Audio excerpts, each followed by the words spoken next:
100 Years of Evil is a 2010 comedy film taking the form of a documentary positing the possibility that Adolf Hitler did not die at the end of World War II in 1945. The film was directed by Erik Eger and Magnus Oliv, who also wrote the screenplay, along with Olly, Blackburn and Joacim Starander.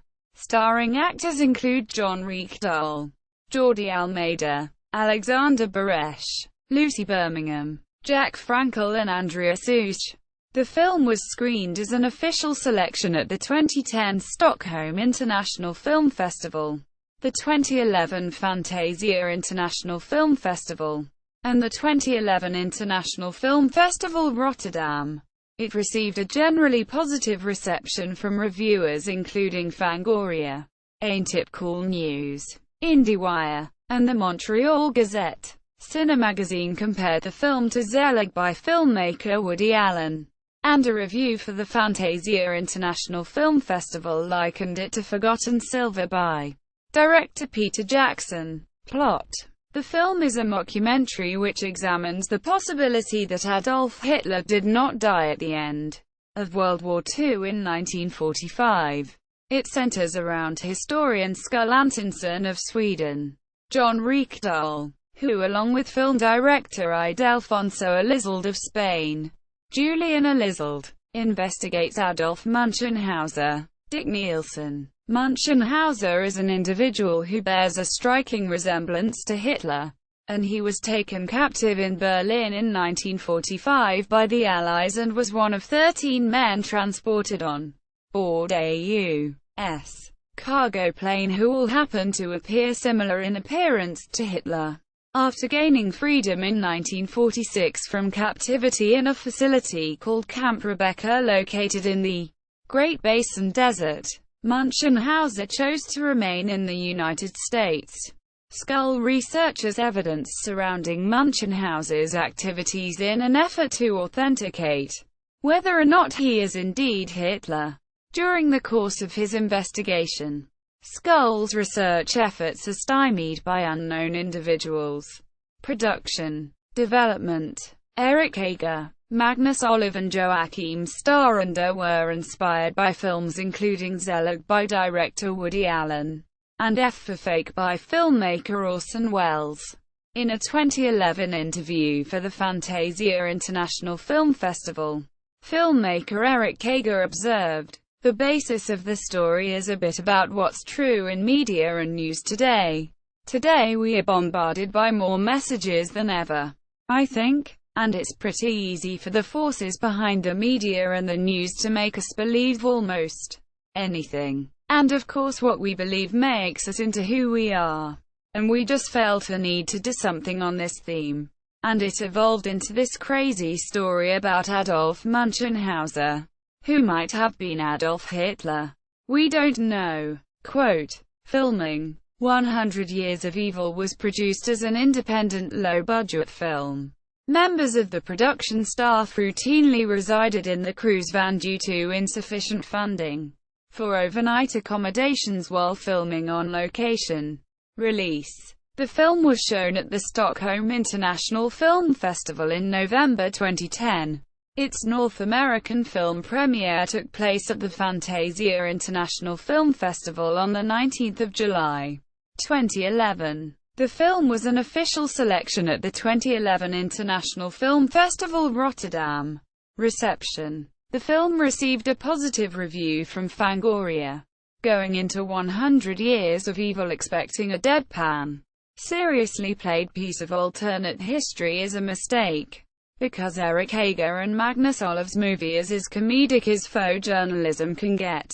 Made for next to no money, it accumulates goofy jokes and clever twists of historical revisionism, while succeeding in its concept with a sheer dose of inventiveness and enthusiasm. The review praised the performance of Jon Rekdal as Skull Antonsen. Ekrans noted, "There's much fun." The film received 1.5 stars out of 5 in a critical review from Joacim in Cinemagazine, who compared it to the film Zelig by Woody Allen. Ain't It Cool News gave the film a positive review. Part comedy, part absurdist faux history lesson. Skull's quest to find the truth is fascinating from beginning to end. Sometimes I was wondering if I was watching an actual documentary, which I think is the ultimate compliment for directors Erik, Eger and Magnus Oliv. If you're looking for a twisted take on alternative history, 100 Years of Evil is a sure thing. Quote, associate editor of Flixist Alec Kubas-Meyer observed, unfortunately, 100 Years of Evil suffers from a pretty major identity crisis. It doesn't know whether it wants to be a mockumentary or a found footage film. Writing for Man. I love films. Thaddeus Wolff commented. Erik, Eger and Magnus Oliv direct a movie that plays its premise and thesis beautifully. This picture does a great job of looking like the narrative moments were shot by a grad-level cameraman. Beautiful scenes combine with excellent composition. The sunset shot is especially pretty, and the camera itself is a character with its own personality. The directors co-wrote with Joacim Starander and Olly Blackburn, and they conceived a smart picture.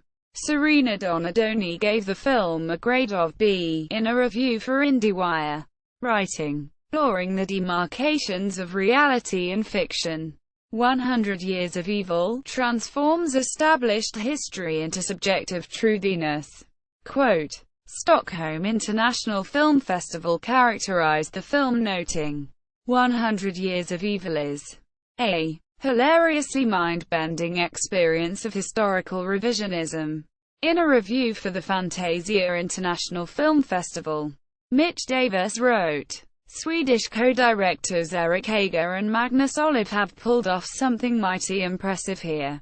A film that plays both as a falsified doc-narrative and a surprising process of discovery thriller, complete with the occasional action sequence. Davis likened the film to Forgotten Silver by director Peter Jackson. Liz Ferguson of Montreal Gazette called the film a skillful mockumentary, and went on to note, directors Erik, Eger and Magnus Oliv have a field day here. They riff on conspiracy theories, cover-ups, things that are supposedly proven by computer analysis. The lone obsessive who clearly sees what others refuse to admit. People who enjoy sharing anecdotes from their past. Anecdotes they've probably told many times by now. Filmmakers who make themselves a part of the story, etc., etc. A review by Justine Smith of Sound on Sight was negative, specifically criticizing the choice of film as a medium to tell the story, as many mockumentaries do. This film suffers due to its length and adhering far too closely to the model it is mocking. The flaw lies largely in the exploitative model itself, whose redundant and circular form favors the channel-hopping home audience. The film might have actually succeeded better as a television series. Quote, see also, Hitler, Dead or Alive, Hitler's Children, The Strange Death of Adolf Hitler, The Hitler Gang. Further reading. Kea, Ariel Esteban. The 26th of July 2011. Fantasia Day 5 and 6. Retreat. The Wicker Tree, etc. Quote, Fangoria. Fangoria Entertainment. www.fangoria.com. Retrieved 20 October 2012. Film Courage Staff. 17 May 2012. 100 Months of Madness. Erik, Eger, Magnus Oliv and Joacim Starander, filmmakers. Film Courage. Filmcourage.com. Retrieved 21 October 2012. Imhan, Luke. 28 March 2012. 100 Years of Evil. Cinemagazine. In Dutch. Loddekas. Cinemagazine. NI. Retrieved 20 October 2012. Kubas-Meyer. Associate Editor. Alec. 18 May 2012. Review. 100 Years of Evil. Flixist. www.flixist.com. Retrieved 20 October 2012. Official website. 100 Years of Evil at Stockholm International Film Festival. 100 Years of Evil at Fantasia International Film Festival. 100 Years of Evil at the Internet Movie Database. 100 Years of Evil at All Movie. 100 Years of Evil at Rotten Tomatoes.